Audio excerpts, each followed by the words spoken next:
All right, get ready to dive deep because today it's all about business reengineering. We're going to be looking at business reengineering, a disruptive strategy for transformation in the digital age. Sounds intense. It is, but that's why we're here. We're going to figure out what business reengineering really is and Mhm. why everyone's talking about it now in the digital age. It's interesting you say that Yeah. because re-engineering isn't exactly a new idea. Really? Oh, yeah, it goes back to Michael Hammer and James Champy. They were like rock stars in the business world back in the 90s. I vaguely remember hearing about that. They had these like radical ideas about how to completely redesign business processes. Hmm. And you know what? Yeah. Their ideas are even more relevant today than they were back then. Because of all the crazy tech advancements. Exactly. So much has changed in the digital landscape. But before we get ahead of ourselves, Okay. let's make sure we're all on the same page. Good idea. When you hear business reengineering, what comes to mind?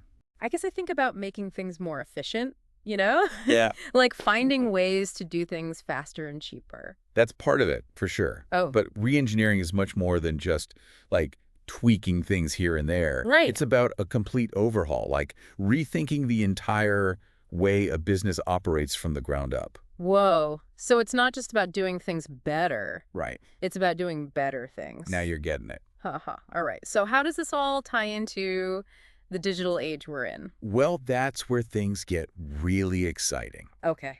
Tell me more. Reengineering relies on technology to achieve these radical changes.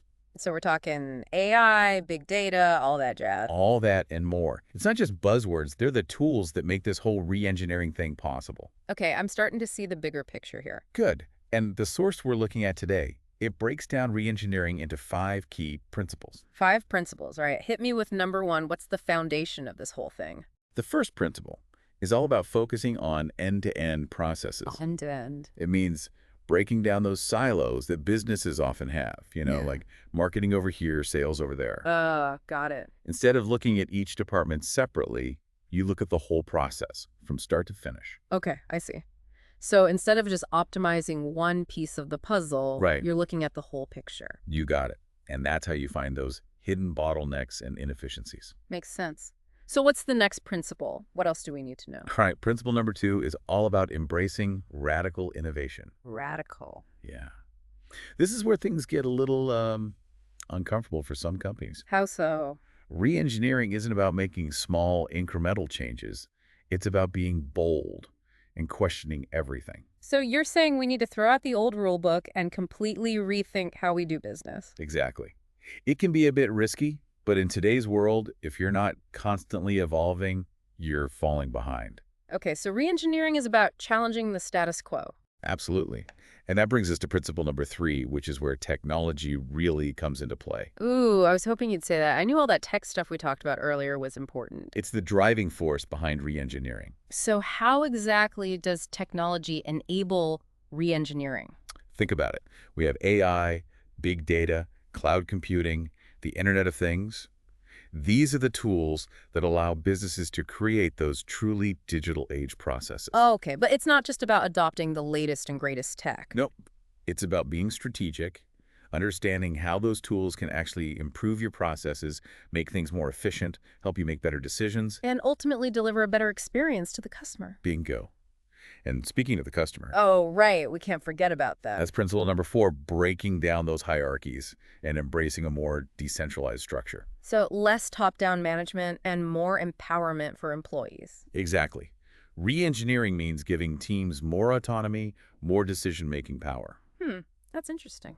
It helps businesses be more agile, Decisions get made faster, and employees feel more valued, Yeah, that makes sense. which leads us perfectly into the final principle of business reengineering, putting the customer at the center of everything. Yes. The customer is always right, or so they say.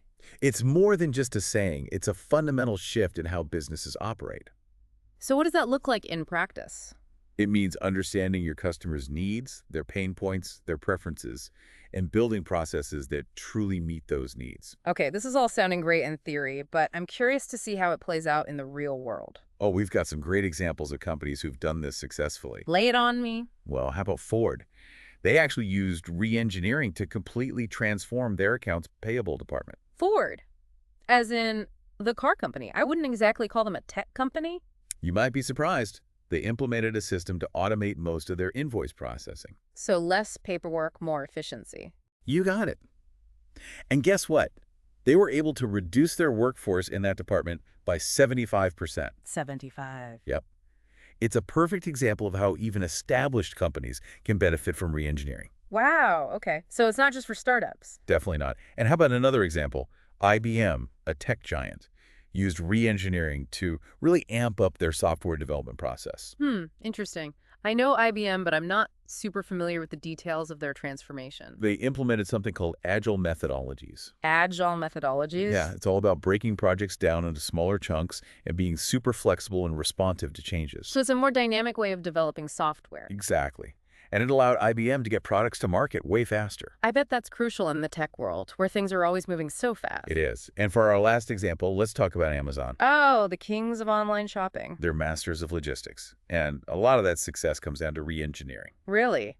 How so? They invested heavily in AI and automated systems to manage their inventory and deliveries. So it's not just about having a ton of warehouses. It's about using technology to make everything run smoothly. Exactly. It allows them to predict demand, optimize routes, and deliver packages faster than you can imagine. Wow, that's impressive. All right, I'm starting to see the power of reengineering, but it can't all be smooth sailing, right? Of course not. It's a major undertaking, and there are definitely some challenges to be aware of. Like what? Well, one of the biggest hurdles is resistance to change. Makes sense. People don't always like change, especially in the workplace. You're telling me. Change can be scary, and it's important to address those fears head on. So how do you get people on board with these big changes? Communication is key. You need to be transparent, explain the reasons for the changes, and show people how it will benefit them. It's about making them feel like they're part of the process, not just having it dictated to them. You got it. And you need to provide the right training and support to help them adapt. Okay, so it's a combination of clear communication, support, and a little bit of hand-holding. Pretty much. And remember, reengineering isn't a one-time event. It's a journey, a continuous process of improvement. Yeah, that makes sense. You can't just snap your fingers and expect everything to change overnight. Exactly. And the digital world is constantly evolving, so you need to be ready to adapt and evolve right along with it. I'm definitely starting to see that reengineering is more than just a buzzword. Yeah. It's a whole new way of thinking about business in the digital age. It is. And we've only just begun to explore its potential. I'm excited to see where this journey takes us. Me too. There's still so much to unpack, so let's dive into some more specific applications and challenges in our next segment. Sounds good to me.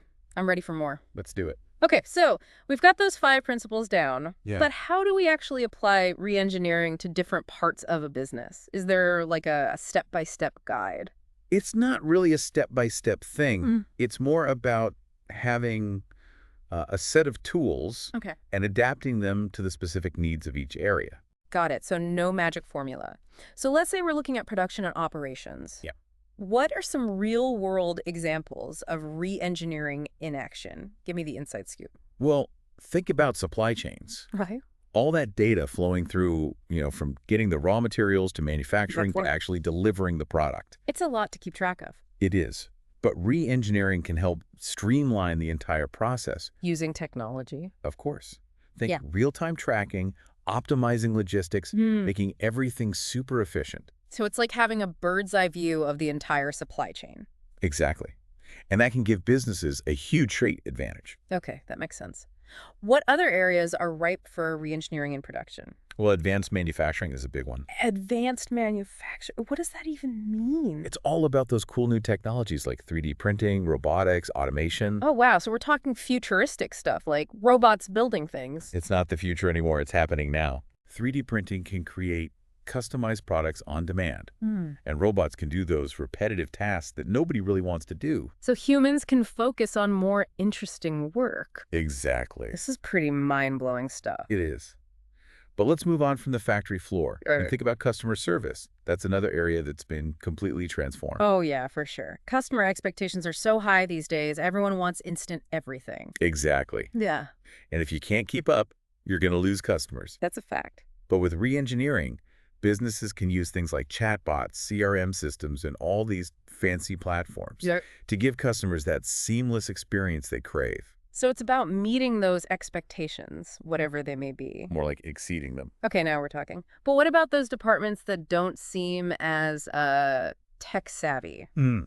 like human resources? Is there even room for re-engineering there? Well, absolutely. Think about all the processes involved in hiring, onboarding, training, performance reviews. Yeah. It's a lot. And I bet a lot of it is still done manually in many places. It is. But with re-engineering, you can streamline all of that. Okay. Use technology to automate tasks, Yeah. provide data-driven insights to make better decisions. So HR can focus on the big picture stuff. Exactly, like attracting and retaining top talent. Well, that's important. Okay, one last area I want to touch on. Okay. Finance and control.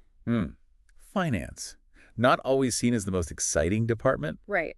but it's ripe for re-engineering. I'm actually kind of curious about this one. What can you do with re-engineering in finance? A lot. Think about accounting, auditing, reporting. Yeah. Traditionally, it's been very manual, Okay. lots of paperwork, prone to errors.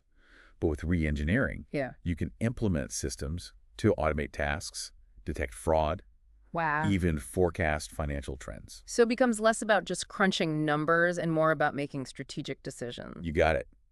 Finance departments can actually become like business partners, Interesting. driving growth and profitability.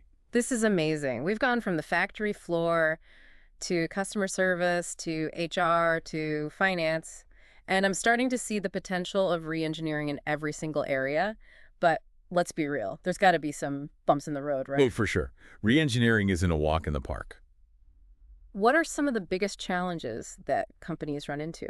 Well, one of the biggest mistakes is trying to do too much too fast.